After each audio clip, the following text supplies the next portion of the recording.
Hey, Cadams Tech here. If you're new to my channel, my name is Christopher Adams, and I'm a full stack software engineer. Here on this channel, we talk all things software engineering. So please like and subscribe, share with a friend or someone that you know that is interested in software engineering, and let's cover today's topic.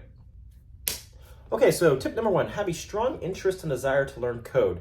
You definitely want to have these because it will make the journey to learning code just that much easier, and it'll give you that extra push in times where you feel like you can't do it. I really think you guys can do it.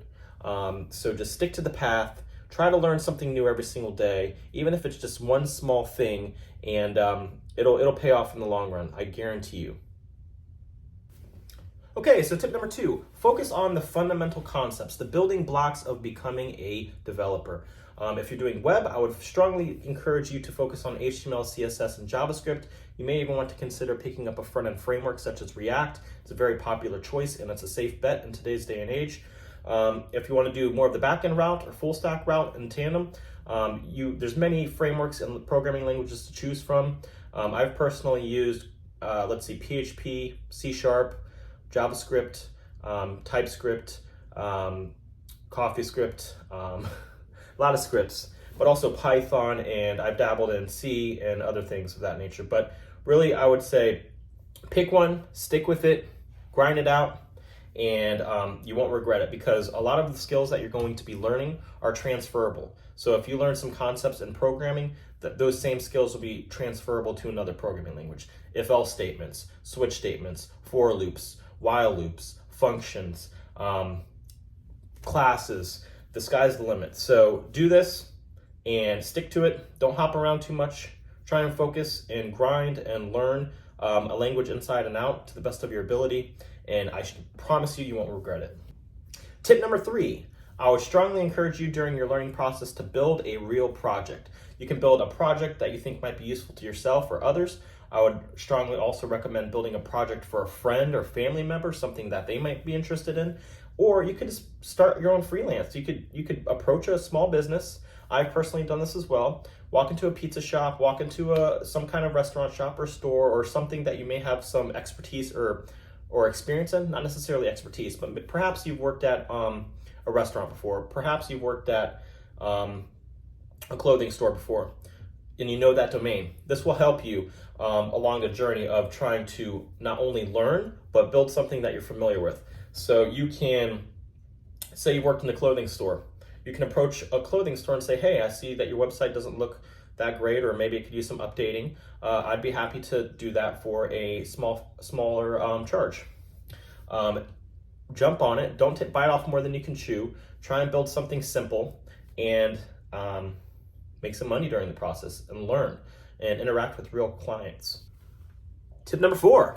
So this one is a biggie. After you've cut your teeth and you've learned some skills and you're starting to feel more and more confident with your ability to build things, you don't wait too long. You don't have to become an expert right out of the gate. You're trying to become a junior. You're trying to break into the field.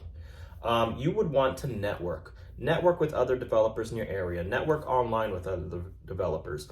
Go to meetups. Attend meetups and coding related meetups if possible. There's a lot of virtual online meetups these days too. So you can attend it virtually through Zoom. Do things like that so that way you can potentially have contacts. You could have people that you could reach out to and say, yeah, I'm looking for to break into the field. I'm looking for a job. And you may befriend some of these people and become really good friends with them. But also you may be able to leverage that as getting one foot in the door of a company, which getting started is probably the hardest part.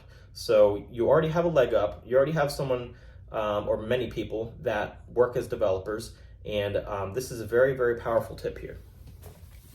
I'd strongly suggest and encourage you to join a Slack group. Oftentimes there are developer Slack groups in your area. I know friends in North Carolina that have one. I live in the Tampa area and we have one, and these can be a very powerful resource. You can interact with tons of different developers in your area. You can make a lot of friends. Oftentimes they'll have a hiring channel and people will post jobs in these channels. So this is a very great thing to do in terms of networking. The next tip is updating your resume. Okay, so when you're a junior, you typically don't have much experience to put on your resume. I'm probably going to do a separate video on resumes just because there's a lot of ways that you can go about this. It's fairly, it's just open to interpretation.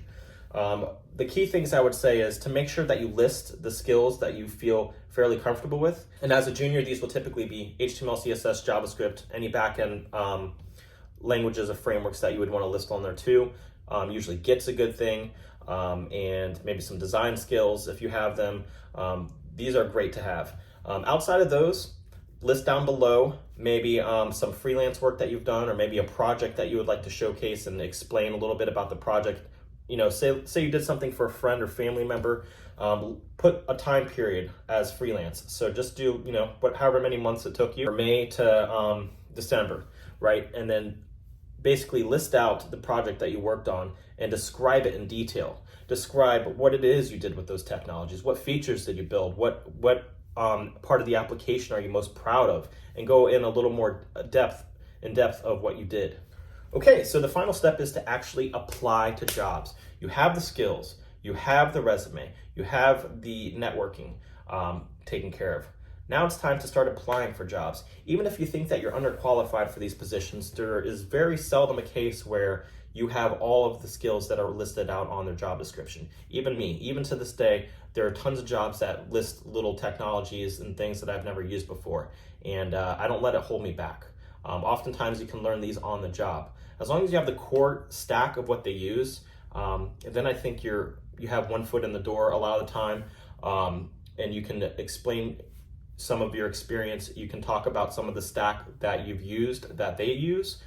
You can talk about the projects, similar to how your resume goes in depth in some of the projects that you've built. Do the same during the interview process. If you happen to know someone that works in this position and they told you to apply to the position, definitely mention that. Sometimes they'll have a, let's see, like a referral part of the form, and then you can just insert their name. This really helps. Sometimes you can reach out to someone that you know that works at a company if they tell you to apply and say, hey, can you recommend me? And they're willing to do that. They're willing to vouch for you.